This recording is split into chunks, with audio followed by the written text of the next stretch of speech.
Friends, तो कैसे हैं आप सब। होप करता हूँ अच्छे होगे और घर पे पढ़ाई कर रहे होगे। स्वागत करता हूँ आपका वर्सटाइल मेडिकल साइंस में। ये यूट्यूब पे एक ऐसा चैनल है जो आपको साइंस सब्जेक्ट से रिलेटेड फ्रॉम क्लास 6 से लेकर मेडिकल एंट्रेंस तक की वीडियोस प्रोवाइड करता है, वो भी फ्री ऑफ कॉस्ट। अगर आपको कोई अदर वीडियोस चाहिए साइंस सब्जेक्ट से रिलेटेड तो नीचे कमेंट जरूर करें और चैनल को सब्सक्राइब कर लें और वीडियो को लाइक जरूर करें, जिससे कि नोटिफिकेशन आप पे पहुंच सके। फ्रेंड्स, जैसा आपकी वर्कशीट आ चुकी है, वर्कशीट नंबर 47 क्लास 9th की आपकी वर्कशीट है। सब्जेक्ट आपका साइंस है और 21 अक्टूबर की आपकी ये वर्कशीट है। तो यहाँ पे क्या करना है आपको, यहाँ पे अपना नाम लिखना है और यहाँ पे अपने क्लास टीचर का नाम लिखना है और फिर आपको ये रीड करके इसके क्वेश्चन आंसर करके मैं आपको अभी पूरा एक्सप्लेन करूँगा, इसके क्वेश्चन आंसर के भी सॉल्यूशन दूंगा आपको। और फिर आपको ये अपने टीचर को सबमिट करके आनी है एज़ यूजुअल, जैसे आप सबमिट करते आ रहे हो ऑफलाइन ऑनलाइन। ठीक है, तो इसमें हम स्टार्ट करते हैं। तो इस जो वर्कशीट है इसके बारे में आपको इसमें क्या दिया हुआ है, इसमें आपका दिया हुआ है टिश्यू के बारे में। ठीक है, इससे पहले वाली अगर वर्कशीट आपने की हो, मेरे चैनल से की हो या फिर कहीं और से भी की हो, अगर नहीं की हो तो आप ज़रूर देखना वर्कशीट को, तभी आपको ये समझ में आएगी कि हमने टिश्यूज़ के बारे में पढ़ा था। सिंपल परमानेंट टिश्यू के बारे में पढ़ा था, जिसमें हमारे बहुत सारे टाइप्स होते थे। पैरेन्काइमा होता था, ठीक है, कोलेनकाइमा होता था और स्केलेनकाइमा होता था। ठीक है, तो हमने क्या पढ़ा था, एपिडर्मिस जो लेयर थी वो एपिडर्मिस लेयर के बारे में पढ़ा था मैंने आपको बताई थी 3 टाइप्स की लेयर होती हैं। ठीक है, अब मैं आपको बताता हूँ एपिडर्मिस कौन सी होती है। आपको फिर से मैं रिवाइज कर रहा हूँ। मान लो कोई भी एक टिश्यू है, उसकी कितनी लेयर मिलेंगी आपको, 3 लेयर मिलेंगी। ठीक है, तो इसमें क्या होगा, जो आपकी सबसे अंदर वाली लेयर है, ठीक है, ये अंदर वाली लेके चलते हैं आपका कोई टिश्यू। ठीक है, इसको हम कहेंगे एंडोडर्म। ठीक है, ये आपकी होगी एंडोडर्म। और आपकी जो बाहर वाली लेयर होगी, बाहर वाली, इसको हम कहेंगे एपिडर्मिस। ठीक है, ये एपिडर्मिस होगी आपकी, ये एंडोडर्मिस होगी और आपकी बीच में होगी मेसोडर्मिस। ठीक है, आपकी होगी मेसोडर्मिस। ठीक है, तो कितनी लेयर बताई मैंने आपको, एक तो एंडोडर्मिस सबसे अंदर वाली, बीच वाली मैंने आपको बताई मेसोडर्मिस और सबसे बाहर वाली मैंने आपको बताई एपिडर्मिस। तो इस वर्कशीट में किसके बारे में दिया गया, एपिडर्मिस के बारे में, जो बिल्कुल बाहर की लेयर होती है टिश्यू की, हम उसके बारे में आज स्टडी करेंगे कि उसके अंदर क्या क्या होता है, क्या क्या हमें उसमें पढ़ने को मिलेगा। ठीक है, तो हम नीचे चलते हैं। तो इसमें क्या बताया गया है कि आपकी जो 3 टाइप्स की होती हैं, दीज आर 3 टाइप्स। ठीक है, एपिडर्मिस, स्टोमेटा एंड कॉर्क। तो आपको ये एक बार और रीड करा देता हूँ मैं। Plant have protective tissue for this person, the entire surface of the plant is covered by this tissue. ठीक है, क्या होता है कि प्लांट जो होता है वो पूरा किससे कवर होता है, प्रोटेक्टिव टिश्यू से कवर होता है। जो आपके टिश्यूज़ होते हैं, जो बहुत सारी सेल्स मिलके क्या बनते हैं, टिश्यूज़ बनते हैं। तो जो टिश्यूज़ से होते हैं, प्लांट पूरा उनसे ही कवर होता है। आपने देखा हो प्लांट के ऊपर बिल्कुल ही ऐसे करके टिश्यूज़ होते हैं। ठीक है, तो they also simple tissue but their function is different from supportive tissue. अभी ये बात करें सपोर्टिव टिश्यू के बारे में, जो प्लांट को क्या देते हैं, सपोर्ट प्रोवाइड करते हैं। ठीक है, और फंक्शनल टिश्यू अलग होते हैं, जिनका कुछ ना कुछ काम होता है। तो अभी हम देख लेते हैं कि देयर आर 3 टाइप्स टिश्यू होते हैं। एक होता है आपका एपिडर्मिस, ठीक है, एक होता है स्टोमेटा और एक आता है आपका कॉर्क। ठीक है, अब हम चलते हैं सबसे पहले स्टोमेटा एपिडर्मिस की तरफ। ठीक है, एपिडर्मिस देख लेते हैं। जो एपिडर्मिस मैंने अभी आपको बताया लेयर होती हैं और वो बहुत सारी मिलके सेल्स मिलके बहुत सारे टिश्यू बनाती है, तो उसे हम एपिडर्मिस कहते हैं। ठीक है, all part of plant like flower, leaves, stems, outer layer of the roots are covered by an external layer of called epidermis. ठीक है, इसमें वही कहना चाह रहा है कि कोई भी आपका फ्लावर होता है, पत्ती होती है, स्टेम होता है या फिर रूट्स की जो आउटर लेयर होती है, वो किससे कवर होती है, एपिडर्मिस से। तो इसका मतलब क्या हो गया, अब उससे कवर है तो बाहर की लेयर कौन सी होगी, हमारी एपिडर्मिस होगी। ये बात याद रखना, एग्जाम में क्वेश्चन आ सकता है। ठीक है, अब हम इसका अगर सेकेंड रीड करें, most of the cells are usually flat. ठीक है, मतलब उनमें कोई आपको ऊंचा नीचा देखने को मिलेगा, बिल्कुल फ्लैट होती हैं। ठीक है, the outer cell wall is thicker than the inner wall. ठीक है, तो क्या होता है कि जैसे आपकी एपिडर्मिस है, एपिडर्मिस आपकी क्या होगी, बाहर वाली लेयर होगी, वो क्या पतली होती है, और जो आपकी उसके अंदर वाली लेयर होती है उसे आप मेसोडर्म भी कह सकते हो, तो वो मोटी होती है। ठीक है, वो आपकी क्या होगी, मोटी होगी, कम से कम इतनी मोटी। बाहर वाली आपकी थिनर, अंदर वाली आपकी मोटी होगी। ठीक है, अब हम अगर थर्ड टॉपिक पे जाएं, इसके क्या लिखा है, एपिडर्मल सेल ऑफ आर्टिल aerial part produce a layer known as cuticle. Aerial part बताया गया है इसमें, जो एपिडर्मिस सेल का जो एरियल पार्ट प्रोड्यूस होता है एक लेयर के साथ, उसे हम क्या कहते हैं, उसे हम कूटिकल कहते हैं ऑन इट। इस पे मैं आपको दिखाता हूँ, डायग्राम में ये चीज़ दी हुई है। अब देखो, ये आपका दिख रहा होगा, एपिडर्मिस के बिल्कुल ही जस्ट नीचे क्या है, कूटिकल आपकी इसके ऊपर प्रेजेंट होता है। ठीक है, फिर हम आगे देख लेते हैं, इसमें कहा है which often secrete of waxy water resistance substance called cutin. ये क्या करता है कि एक वैक्सी और वाटरी सब्सटेंस प्रोवाइड करता है, मतलब एक चिकना सा कोई गीला सा सब्सटेंस प्रोवाइड करता है, उसका नाम क्या है, क्यूटिन। ठीक है, ये आपको याद रखना है कि क्यूटिकल प्रोवाइड करता है, क्या निकालता है, कौन सा सब्सटेंस निकलता है, क्यूटिन।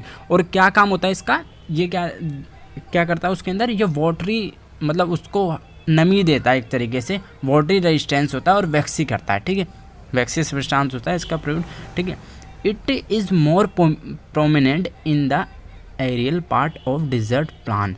जो डिजर्ट प्लांट होते हैं उनमें ये ज़्यादा ही प्रोमिनेंट होता है, मतलब ज़्यादा ही दिखने को मिलता है। प्रोमिनेंट का मतलब ज़्यादा ही दिखने को मिलता है। ठीक है, तो अब इसके आगे आ जाते हैं, क्या है, this provides the protection against loss of water, mechanical injury and invention by parasitic fungi. इसमें क्या कहना चाह रहे हैं कि ये क्या करता है, ये प्रोटेक्शन प्रोवाइड करता है। ठीक है, किसके, against loss of water and mechanical injury. मान लो प्लांट में कभी क्या हुआ, पानी की कमी हो गई प्लांट में। ठीक है, तो क्या होगा, अगर पानी की कमी हो जाएगी तो क्या होगा, आपको पता है, पानी की कमी हो जाएगी तो प्लांट क्या होगा, डिहाइड्रेट हो जाएगा। ठीक है, डिहाइड्रेट हो जाएगा तो उसमें पानी की कमी हो जाएगी, फिर क्या होगा, तो लेकिन इसका फ़ायदा क्यूटिन का ये है कि ये अभी क्या बताया मैंने, ये वाटरी रेजिस्टेंस होता है। ठीक है, तो ये वाटर रिलीज करता है, गीला सा, मतलब समथिंग लाइक कि जेल आपने देखा हो, उस तरीके से ये उसको नमी पैदा करता रहता है, तो ये उस टाइम पे काम आता है। This provide the protection against loss of water. ठीक है, लॉस ऑफ वाटर नहीं होने देता प्लांट्स के अंदर, क्योंकि उसके अंदर नमी होती रहती है। मैकेनिकल इंजरी मतलब आपका हो गया, कोई प्लांट ने कुछ वो फ्लेक्सिबिलिटी की और उसके अंदर कोई इंजरी हो गई, तो उसे हम कहते हैं mechanical injury. Invention by parasitic fungi. ठीक है, पैरासिटिक फंगाई कोई है, वो उसके अंदर जाकर कुछ हार्म कर दे तो उसको लिए भी वो प्रोटेक्ट करता है उससे। ठीक है, cuticle of the epidermis control the transpiration. ये क्या करता है, ये एपिडर्मिस के अंदर ट्रांसपिरेशन को कंट्रोल करता है, मतलब एक्सचेंज ऑफ जो भी होता है वाटर्स का, किसी भी चीज़ का, न्यूट्रिएंट्स का, तो उसको वो क्या करता है, उसको कंट्रोल करता है। ठीक है, अब हम लास्ट पॉइंट पे इसके आ जाते हैं। Epidermal cells of the root absorb water with the help of hair like extension. ये एपिडर्मल सेल क्या होती हैं, वो एब्जॉर्ब करती हैं वाटर को, किसके थ्रू, लाइक एक्सटेंशन के थ्रू। ठीक है, एक्सटेंशन कॉल्ड रूट हेयर्स। अब मैं आपको बताता हूँ, इसमें रूट हेयर्स दिए हुए हैं आपके, जिसमें क्या होता है कि उसकी हेल्प से वो क्या करती है, वाटर एब्जॉर्ब करते हैं एपिडर्मल सेल। ये जो आपकी एपिडर्मल सेल है यहाँ पे बिल्कुल ऊपर वाली, यहाँ पे इसमें आपको दिखाता हूँ, यहाँ पे रूट हेयर्स होते हैं, वो क्या करते हैं, वाटर एब्जॉर्ब करते हैं। ठीक है, आप रूट हेयर्स के through, and root hairs increase the water absorption capacity of the roots. वो क्या करते हैं कि जो रूट्स हैं वो जो वाटर एब्जॉर्ब करते हैं उनकी कैपेसिटी भी इंक्रीज करते हैं वो, जो आपके रूट हेयर्स हैं। तो रूट हेयर्स का दो काम हो गया आपका, एक तो क्या वो एब्जॉर्ब वाटर करते हैं किसकी हेल्प से, रूट हेयर्स की हेल्प से। और रूट हेयर्स क्या कर रहे हैं, रूट के अंदर जाकर क्या कर रहे हैं, वाटर का एब्जॉर्प्शन बढ़ा रहे हैं। ठीक है, रूट के अंदर जाके वाटर का क्या बढ़ा रहे हैं, एब्जॉर्प्शन बढ़ा रहे हैं। AB एब्जॉर्प्शन, ठीक है। ये 3 चीज़ याद रखना। और अब नीचे आ जाते हैं स्टोमेटा के ऊपर आ जाते हैं। स्टोमेटा में क्या है कि अब हम स्टोमेटा के बारे में स्टडी करेंगे। आपने स्टोमेटा के बारे में पहले भी पढ़ा होगा, पढ़ा है नहीं पढ़ा? चलो कोई नहीं, आज पढ़ लेते हैं, इजी है। स्टोमेटा क्या होता है? एपिडर्मिस। स्टोमेटा पहले तो क्या होता है? स्टोमेटा वो होता है जो रेस्पिरेशन करने में हेल्प करता है प्लांट के अंदर, ठीक है। अभी हम देखेंगे कैसे। Epidermis layer of leaves have tiny pore like structure called stomata, ठीक है। क्या कहना चाह रहे हैं? एपिडर्मिस लेयर के ऊपर क्या होता है? टिनी पोर्स होते हैं, छोटे छोटे से, ठीक है। ये देख रहे हो आप, ये ठीक है, छोटे छोटे पोर होते हैं, उन्हें हम क्या कहते हैं? स्टोमेटा कहते हैं, ठीक है। These pores are surrounded by kidney beans like small cells called guard cell, ठीक है। आपको बीन्स टाइप की, किडनी टाइप की, ऐसे जो आपकी किडनी होती है, ऐसे टाइप की बीन्स टाइप की एक सेल प्रेजेंट होती है, जिसे हम क्या करते हैं? गॉड सेल कहते हैं, ठीक है, गॉड सेल। तो दीज सेल वो क्या करती हैं? These cells control the opening and closing of stomata. इनके अंडर क्या होता है? जो आपकी सेल्स मैंने अभी बताई थी, जो मैंने अभी गार्ड सेल आपको बताई थी, वो उसका काम क्या होता है? ये कंट्रोल करती है किस चीज़ को? स्टोमेटा का ओपनिंग और क्लोजनिंग को। इसकी ओपनिंग यहाँ पे लिखा, ओपनिंग और क्लोजनिंग को रेस्पॉन्सिबल होती है कि स्टोमेटा का कब ओपन होना है और कब खुलना है, ठीक है। तो स्टोमेटा का जैसे अभी यहाँ पे function of stomata is to exchange the gases CO2 and O2 from the atmosphere. मैंने अभी आपको पहले ही बता दिया था कि स्टोमेटा का काम क्या होता है? रेस्पिरेशन करना। तो ये क्या है कि एक्सचेंज ऑफ गैसेस कर रहा है। अगर आप O2 ले रहे हो अपने अंदर, ठीक है, तो CO2 छोड़ रहे हो बाहर की तरफ, तो क्या हो रहा है? स्टोमेटा आपसे क्या ले रहा है?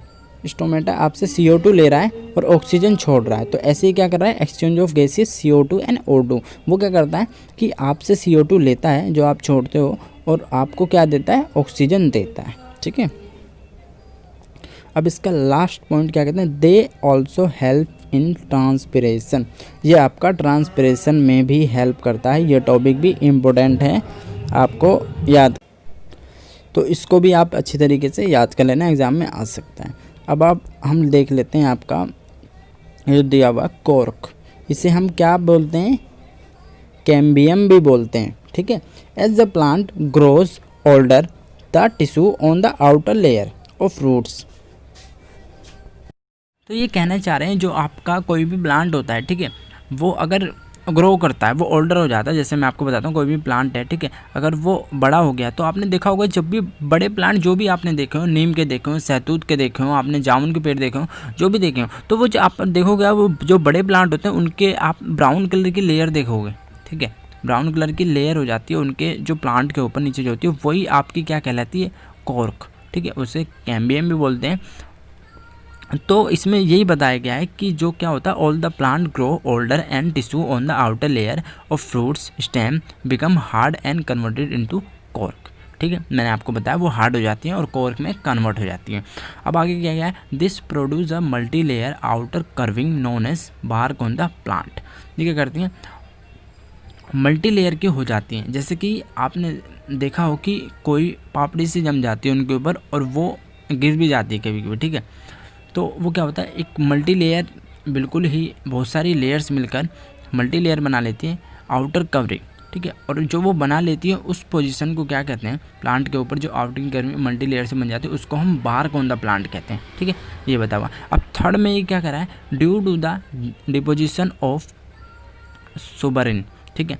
आपका क्या है? ये एक केमिकल सब्सटेंस है। Due to the deposition of suberin, ठीक है, a chemical substance produce by this tissue, ठीक है। केमिकल सब्सटेंस एक टिश्यू से प्रोड्यूस होता है between the cells and the cell wall become thick and no intercellular space is left between them, ठीक है। अब क्या कहना चाह रहे हैं कि इस केमिकल की वजह से सेल्स के अंदर क्या क्या प्रॉब्लम आती है? एक तो जो सेल्स होती हैं आपकी, उनके बीच में कोई इंटरसेलुलर स्पेस नहीं बचता, ठीक है, जैसे कि मैं इसे फिल कर देता हूँ, कोई भी इंटरसेलुलर स्पेस आपको देखने को नहीं मिलेगा, वो इतनी क्लोज हो जाती हैं, इतनी थिन हो जाती हैं, ठीक है, कि कोई, और वो एट द एंड क्या होता है, इसमें लिखा है सेल्स बिकम डेड, और एट द एंड वो मर जाती हैं, ठीक है। तो इस केमिकल की वजह से ये होता है, ठीक है। अब लास्ट में बताना चाह रहे हैं कि suberin makes the bark and cork, जो हमने ऊपर पढ़ा था बार्क एंड कोर्क। बार्क आपका वही था जो मल्टी लेयर से बन के प्लांट के ऊपर आता है, और कोर्क आपका वो था जो प्लांट, आपने बड़ा प्लांट देखा उसके ऊपर जो लेयर बन जाती है वो आपका कोर्क था। अभी मैं आपको डायग्राम में भी दिखाऊंगा कि ये क्या होता है, ठीक है। Impervious to gases and water, thus is protect to the plant from jerk and bounce, ठीक है। मैं आपको बता रहा हूँ कि ये कहना चाह रहे हैं कि जो कोर्क है, बार्क है, इनका क्या फ़ायदा है प्लांट के ऊपर। आप खुद सोचो, अगर किसी प्लांट के ऊपर, आपको मैं डायग्राम में दिखा देता हूँ, आप ये पूरा समझाओगे, ठीक है। अब जैसे आप देख रहे हो, ये बार्क है, ये आपका कोर्क है, ठीक है। तो मैं आपको बताना चाहूँगा, अगर मान लो ये कोर्क और बार्क नहीं होगा, ठीक है, तो क्या होगा प्लांट को हार्म हो सकता है डायरेक्टली, ठीक है। ऐसे मान लो अगर आपके ऊपर स्किन ना हो और डायरेक्ट हो, तो आप कितनी जल्दी हार्म हो जाओगे। इसलिए आपकी स्किन क्या प्रोवाइड करती है कि आपको चोट कम लगे, आपको हल्का सा भी हाथ लग जाए तो आपका ब्लड ना निकले। तो ऐसे ही प्लांट के अंदर वाउंड का मतलब वही है आपका, कि जर्क एंड बाउंस का, कि कोई हार्मफुल इफेक्ट ना हो, चोट वगैरह ना लगे, ठीक है। तो ऐसे ही प्लांट में भी होता है, बार्क एंड कोर्क हेल्प करते हैं एक तरीके से इनकी लेयर की, ठीक है। तो जिससे कि ये प्रिवेंट करते हैं हर चीज़ से, हार्मफुल चीज़ों से। तो ये सब प्लांट्स के अंदर टिश्यूज़ होते हैं जो इसकी हेल्प करते हैं, ठीक है। तो आपकी ये वर्कशीट कंप्लीट हो चुकी है, ठीक है फ्रेंड्स। अगर आप यहाँ तक आ ही गए हो तो चैनल को सब्सक्राइब जरूर कर देना याद से। अगर आपने अभी तक नहीं किया हो तो वीडियो को लाइक ज़रूर देना है, क्योंकि मैं अब क्वेश्चन आंसर की तरफ बढ़ रहा हूँ और आपको इसके पूरे सॉल्यूशन में प्रोवाइड करूँगा, ठीक है। मैंने इसके क्वेश्चन आंसर बिल्कुल सॉल्व कर लिए हैं, मैं आपको सॉल्यूशन इसका बता देता हूँ, आप इसे नोट डाउन करके समझ के अच्छी तरह तब आपको ये लिखने हैं, ठीक है। तो क्वेश्चन नंबर 1 देख लेते हैं। तो इसमें क्या पूछा है, what are the protective tissue and where they are located in plant. Protective tissue क्या होते हैं और ये प्लांट में कहाँ पाए जाते हैं। तो इसमें आपको क्या लिखना है, protective tissue protect the parts of the plant के पार्ट्स को प्रोटेक्ट करता है, और ये कहाँ प्रेजेंट होता है, it is present entire surface of the plant covering. Plant की जितनी भी कवरिंग होती है उनके एंटायर सरफेस पे ये पाया जाता है।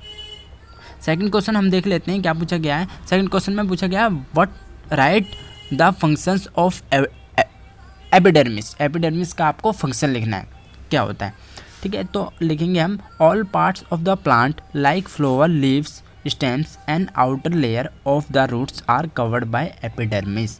एपिडर्मिस क्या करके रखता है, फ्लावर्स को, लीव्स को, स्टेम्स को और आउटर लेयर ऑफ रूट्स को ये कवर करके रखता है एपिडर्मिस, ठीक है।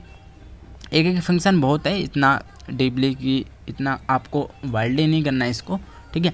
अब क्वेश्चन नंबर 3 देख लेते हैं, where is stomata located in plant, what are the function of the stomata. Stomata कहाँ पे लोकेटेड होता है प्लांट के अंदर और इसका क्या काम होता है। इसका आंसर है, epidermis layer of leaves have tiny pore like structure called stomata, ठीक है। जो आपके लीव्स के ऊपर टिनी पोर्स होते हैं, छोटे छोटे, उनके ऊपर स्टोमेटा पाया जाता है। स्टोमेटा का फंक्शन क्या होता है, ये क्या करता है, एक्सचेंज करता है किसका, देखो फंक्शन ये लिखा मैंने, stomata is to exchange the gases CO2 and O2 from the atmosphere, जैसे मैंने आपको पहले वर्कशीट में समझा दिया था, ठीक है। अब क्वेश्चन नंबर 4 देख लेते हैं, why is cork hard. Cork hard क्यों होता है, what benefits do plant get due to this. Plant को क्या बेनिफिट मिलता है इस कोर्क की वजह से, और वो हार्ड क्यों होता है। पहली बात तो वो हार्ड एक केमिकल की वजह से होता है जिसे मैंने आपको पढ़ाया था, cork hard due to the deposition of suberin, ठीक है, अ केमिकल सब्सटेंस, इसकी वजह से हार्ड होता है। सेकंड, ये क्या करता है, it protects the plant from jerk and bounce. Plant को हार्मफुल इफेक्ट जाने से वो बाउंड ना हो जाए, उसे चोट वोट कहीं ना लग जाए। जैसे आप क्लो के ऊपर स्किन होती है, ऐसे प्लांट के ऊपर वो बाउंड कोर्क बना होता है जिससे उसे कोई दिक्कत ना हो, ठीक है। तो अगर मेरी वर्कशीट से आपको कुछ भी हेल्प मिली हो, थोड़ी बहुत भी, तो एक काम जरूर करना, सब्सक्राइब जरूर कर देना चैनल को और एक लाइक ज़रूर देना वीडियो को, ठीक है। और अगर आप कुछ एक्स्ट्रा चाहते हो मेरी वीडियोज़ में, कुछ अदर क्लासेस चाहते हो साइंस सब्जेक्ट से रिलेटेड, तो मुझे कमेंट जरूर करना, मैं आपके लिए वीडियोज़ प्रोवाइड करूँगा। मिलते हैं नेक्स्ट वीडियो में, टिल देन बाय।